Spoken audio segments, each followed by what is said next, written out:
Alright everyone, it's time for another criticism of Donald Trump, which is specifically whether it's 4D chess or not. Again, owing up to the fact that it could be, even if we assume that Trump knows what he's talking about, and this is part of some grand strategy on like outwitting the Democrats on guns or whatever, we still have to, in order for A/B testing to work, you have to point out the fact that someone's saying something that's off kilter, that's simply not true. It sounds a lot like Tipper Gore a la the early 90s or something. Donald Trump, at least in a projective sense, does not know what he's talking about with regards to video games. Number one, we've got a rating system on video games, which he alluded to. He's like, well, we need a rating system for movies and video games. Okay.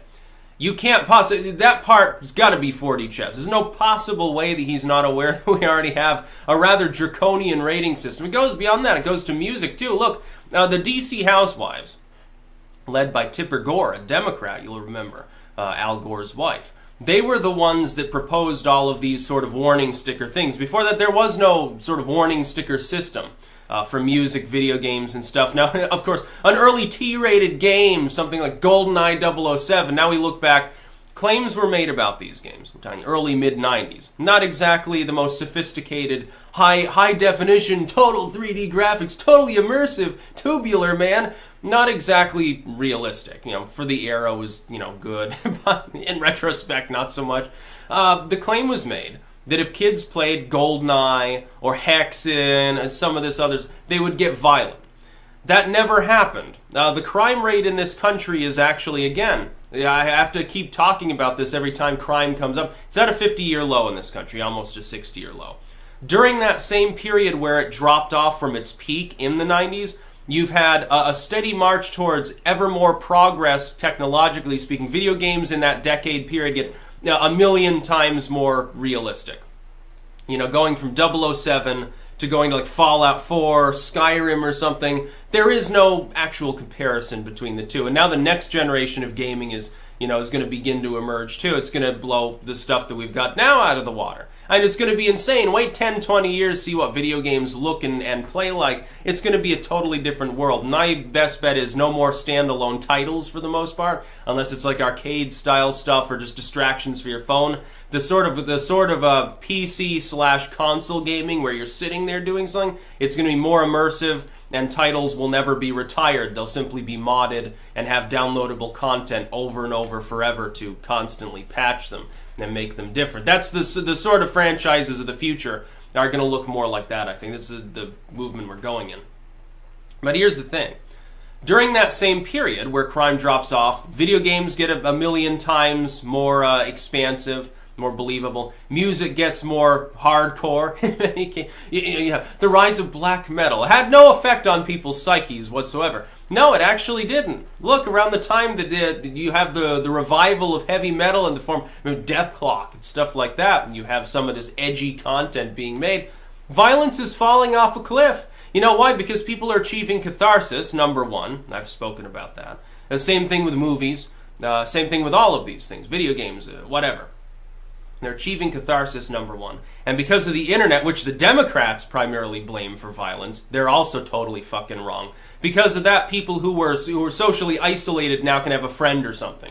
They can be part of a community. Maybe it moderates them somewhat. They can be challenged on their views. Look, you want crime to rise tenfold, all you have to do is crack down on the internet some more. Keep people like me from properly debating people who actually are potentially violent fanatics, talking them down off of the ledge. You stop us from doing that by making it so that we're not willing to touch touchy issues anymore. Yeah, you'll have more crime. You'll have plenty of it.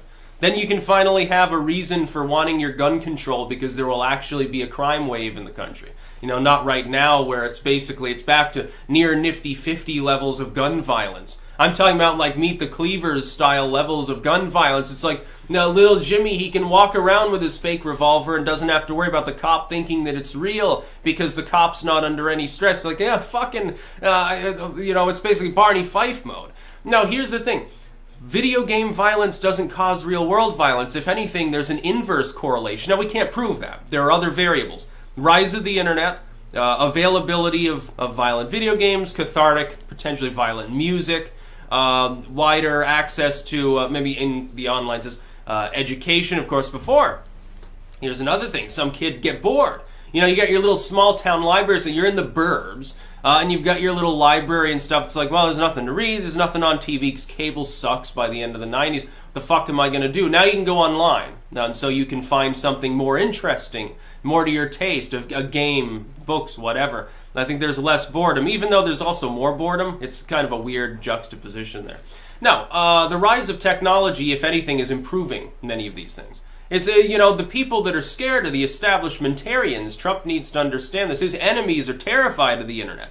They're terrified of lack of censorship because it's a hurting neoliberalism. If he really wants to crack down on the globalist bullshit, he'll make sure to stand in the way of any additional censorship. And keep in mind, the good liberal Democrats under Gore were the ones that put this into place. You'll remember, by the way, Hypocrisy 101. Most people don't remember this. Tipper Gore and all these others, originally they wanted to have like homosexual references be a reason to have an 18+ sticker on music and games and stuff. So you'd have like a gay characters. This head Democrat herself, like the ideological head DC housewife herself, Tipper Gore, Al Gore, you know, Al Gore lockbox, Al Gore who invented the internet, Al Gore with 3 private jets that he uses to go around and talk about carbon emissions. That Al Gore, his wife was the one that spearheaded all of this. Yeah, talk about a shitty, second lady. Yeah, second lady. She was playing second fiddle to whoever else Al Gore was with at the time. Probably a concern within their personal life. Wonder why she wanted decency and moralism. These are just pearl clutchers. Look, people have made claims like this long before the technological revolution. It was violence on TV, like, oh, this cowboy movie, you're filling your head with nonsense, Jimmy. You know, it's the late 50s. He's watching, like, maybe, or like Gunsmoke. It's so violent, it's going to make little Jimmy violent. No, it's not going to make little Jimmy violent. It's a fucking show on TV. Trust me, the average kid, by the time they're old enough to play the video game or you know, competently browse the internet, has just enough sense to understand the difference between real and not real. Sometimes you get someone who's severely mentally ill or just fucking cracked, and yeah, they're not going to be able to tell the difference. Look, they're going to be cracked regardless. Doesn't matter if you deprive them of every violent video game. You could have, they get no movies, no books, no video games, just like they're living in a bubble. There's still going to be, there's still going to be a violent ideation of some sort going on. It's totally wrong. If you were to ban outright all forms of multimedia violence, you know, no violent video games, no violent movies, crime would rise. It wouldn't go down. If you were to censor the internet the way the left wants to, because more extremism, more fanatics, more violent ideologies, crime will go up. Trust me. Absolutely. I can guarantee it. Look, if they get their way, we'll get to see it. You'll get to see proof of what I'm saying being true. You know, the rise of these things helps people. Also, it's also funny how the rise in the opiate epidemic, maybe it's people are so doped out that they're turning like property crime and away from violent crime. They're just too strung out to be violent. You know, they can't be. They're like, oh, I'm too high and can't even get out of bed. Maybe I'll go rob someone when I need my fix next. You know, I need those Percocets. I need some Oxys, Vicodin. It's crazy. But violent video games are not going to cause violence. If they did, you'd have higher crime today certainly than in the 90s when it peaked. Look, 90s, violent video games. What's video game violence in the early mid-90s when violent crime actually had its peak? The violent video games. GoldenEye. That's basically as violent. Hexen. Hexen was about as violent and gory as it got. You know, you can get fucking Doom Generator graphics. Does that honestly look realistic? In retrospect, were all of the moralistic statements about these things correct? Pokemon. Same thing I can remember from, sort of, late preteen sticks. I like Pokemon.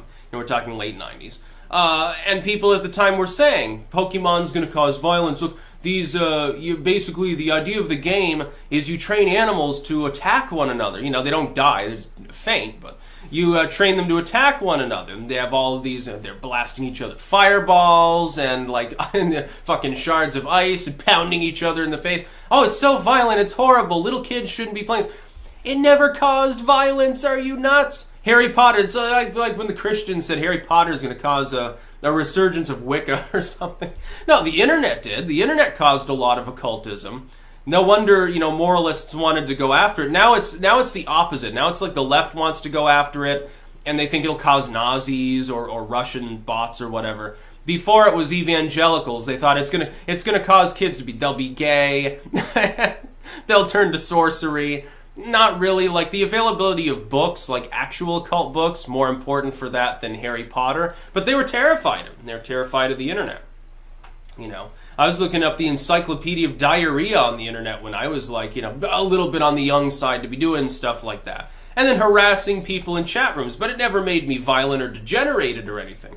No, the violent degenerated people are the ones that lived in a bubble and then they got introduced to the real world and snapped, or people who were raised up in some crime-ridden, infested region anyway, who look, they're living in some urban slum. Their family is presumably not wealthy enough for them to sit there playing Grand Theft Auto all day. No, they're probably doing Grand Theft Auto in real life. There's your fucking problem. Why don't you focus more on mental health and education, give people a future, scale back the globalism and censorship, make them feel like they're part of a larger community? Now, that might help. You know, that's what helped to begin with. It actually worked. The internet's a great thing. Violent video games are great. Fallout 4 is one of my favorites. Look, part of the reason you play Fallout 4 is you run around with a super sledge and beat things in the head. You can chop the dead bodies apart if you want to. And that would seem gratuitous years ago, with GTA 3. It's like, oh, I shot this dude and his leg, was blown off. At the time, it was like people freaking out. You hire a hooker. You can't see anything. It's just you sitting in the car with the car bouncing up and down. Oh, it's so realistic. Now we look back, we look at it as Legoland. It looks like Minecraft, practically. At the time, though, people were really, really concerned. Despite the fact that the music in these fucking games was from the fucking 80s and 90s. GTA San Andreas, one of the all-time great soundtracks, Vice City. By the way, I did hear that there is the possibility, this could be just totally a rumor, that the next GTA will be a remake of Vice City, which would be great. Oh, it would definitely be a reason to buy it. I'd have it the next day. Absolutely. Then they were saying, well, it's going to have a female protagonist. Who cares? You can mod that. You can mod games nowadays. Get it on PC. Just don't use a console. Look, consoles are going to have problems keeping up with modern gaming increasingly. So Fallout 3 was touch and go. Fallout 4, you play it on an Alien where it's like, lag-free, 60 frames a second. It doesn't matter what's on the screen. And there are laptops, you can see them. Have half that processing power, they can do fine. Then you play it on console and it's like, oh yeah, I'll play this game in 10 years when it loads, if it ever does. About violent video games being a problem. They're not a problem. I've been raised on violent video games. Like, the most violent games I could get a hold of were the ones I wanted to play. Like, Hexen was great, early 90s. GTA 3, although I skipped to Vice City, and Vice City was way better except for map size. Everything about Vice City was perfect except for the map. The map sucked. The map was like San Fierro from San Andreas, I think, alone was bigger than Vice City. And San Andreas, by the way, the map wasn't as big as a lot of people thought. It had a lot of twisty and turny roads, but if you went up in the air, you saw how it was considerably smaller. But it was still vast for, PS2 era. It was pretty good. They remake that, it was great. They basically remade 3. You go back to Liberty City, it was great.